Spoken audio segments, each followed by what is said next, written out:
G'day fellas and welcome to a casted game. Spawning in over on the west side of the map, we've got Capoche. Going to be playing a bit of the Chinese for us today. His opponent who spawns on the opposite side of the map, on the opposite side of the pass. We've got 3DB going to be playing the Delhi Sultanate for us, opening up with his patented scout opening. That was a little bit anticlimactic. His patented scout opening. Yes, very curious little crater. I don't think I've ever seen it before on this map. So this map, of course, is French Pass.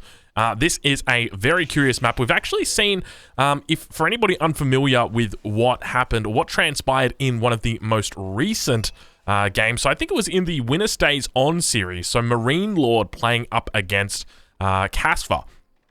Casfa actually played the exact same matchup that we have here, so Delhi against Chinese, and Casfa actually stonewalled his opponent in. So doing something here would be the equivalent of stonewalling right here, stonewalling right there, stonewalling him in so he can't actually get through here at all, and then towards the north side doing the exact same thing, and then taking the sacred sites as the Delhi, and basically just winning the game on a sacred site victory because your opponent can't push you. So we'll have to look and see if 3DB looks to do something similar in this game. Now, keep in mind, we are in the post-Springald meta right now, so I'm not expecting to see many, if any, Springalds this game, so I'm looking forward to it. We'll take a look at exactly what 3DB's up to. Going to be researching efficient production. Initially going to be getting out that wheelbarrow, as well as his forestry upgrade going to be coming in as well. No mining camp coming through just yet. Double scout on both sides of his enemy's base. Picking up a fair amount of sheep back here. We can see there's 8 sheep currently following that bad boy around. There's 7 sheep here following around the scout of Capoche. We'll check in over on Capoche's base and see exactly what he's up to. Actually going out to a gold mine, so not using the Imperial Official. There's actually 40 tax gold that he could have been collecting up right there. Only about 9 on that one, so you can actually get a nice little early game start without even going on to the gold at all. And Capoche being very, very cheeky there, actually going to pick off that sheep carcass, and he says, well, you know what? You want to harass me? I'm gonna punish you. And so Capoche going to be punishing him there. That villager going to be running back around. We did see the town center doing its best to come out, and there's a bit of animation canceling going on right here. So for anybody wondering what's happening, so 3DB is attacking the villager, moving the villager, moving his scout, and then moving or attacking the villager again. So you can see there's the attack. He sort of moves away, attack. Oh, he didn't cancel it right there. So just explaining it. So he's going to attack. Where is he? Here, attack, then move, and then attack, and then move, attack, and then move, attack, and then you can see, so that is reducing the time it takes for that animation to reload. That's what is happening there. So he's able to get more damage out on that villager than what his opponent would expect. So think about it, like the opponent's probably like, you know, Capoche is sitting there and he's like, oh, well, the enemy is, you know, attacking my villager here, being really, really annoying with this, and villagers trying to run past, or sheep trying to run past here. Capoche actually manages to snipe 3 sheep. That's not a bad effort. I'm going to be real. Capoche is probably going to be quite happy with that. I definitely would be. But yeah, like, you got to think about it, right? If you've got a scout attacking you, you got that alarm going off, you know, all right, I've probably got about 30 seconds before I need to pull that villager back in.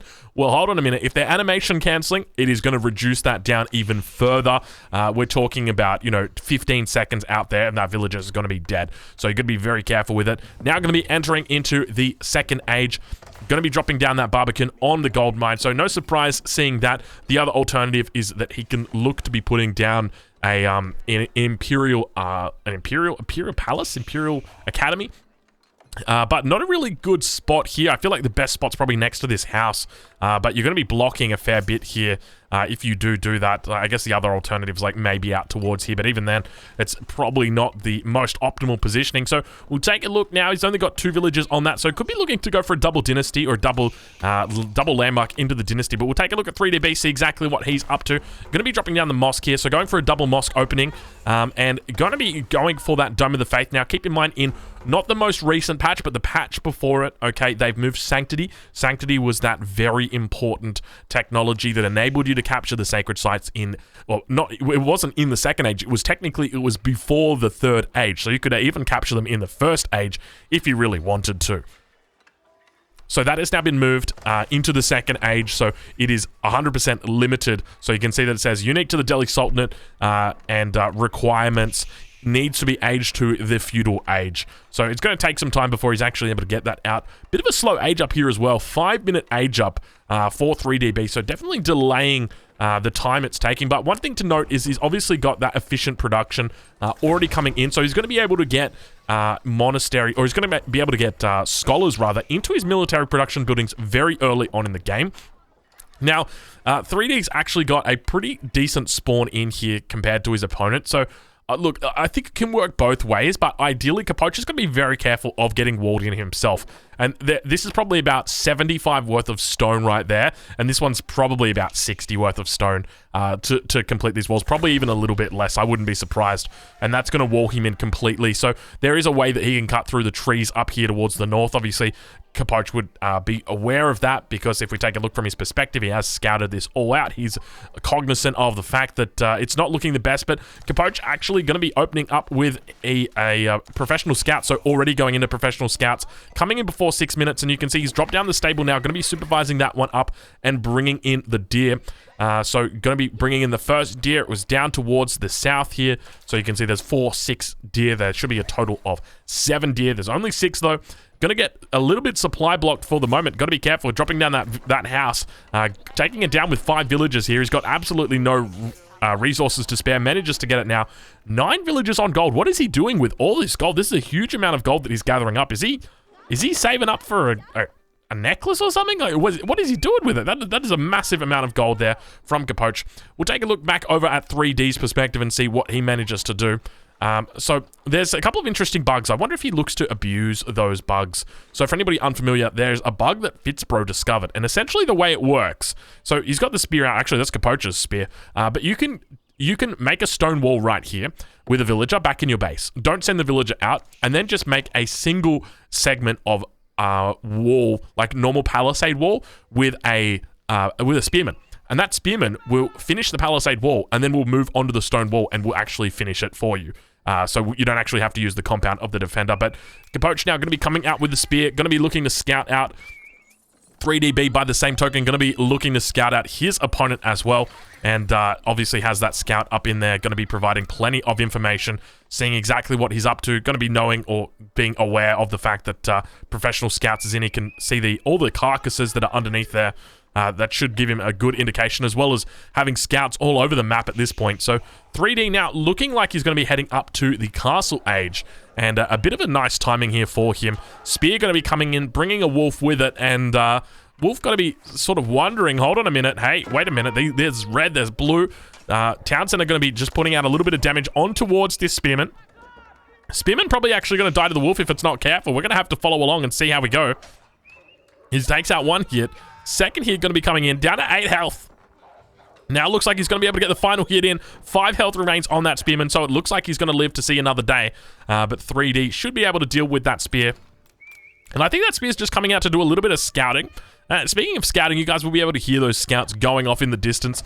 It's something that I often talk about, as those scouts do what they do best, and let's sing out, scream out all over the map. What kind of upgrades have we got here? Let's take a look. No wheelbarrow through just yet, no survival techniques, no horticulture. All 3 of these would be buffing up that collection of deer speed. It's something that I love to get in the early game, especially if I'm going professional scouts and my enemy is not going professional scouts. But take a look at this. Villager actually going to get spotted out towards the north of the map. The villager going to be returning back towards the base of 3DB. I think he realizes that he's been spotted, and he just wants to take it sort of, I guess, safe is probably the best way to say it. Obviously, if he moves that villager forward, then the scouts can very easily begin to push it down, and obviously he doesn't want to get punished, so that villager is going to run back in. And now back towards the base of Capoche, that one scout from his opponent 3DB. He's going to scout out everything. We almost have an age up in Q, but at the same time, a little bit of miss. I don't know if it's necessarily miss macro. I don't really know what Capoche is doing or what he's saving for. Going for a double blacksmith here as China as well.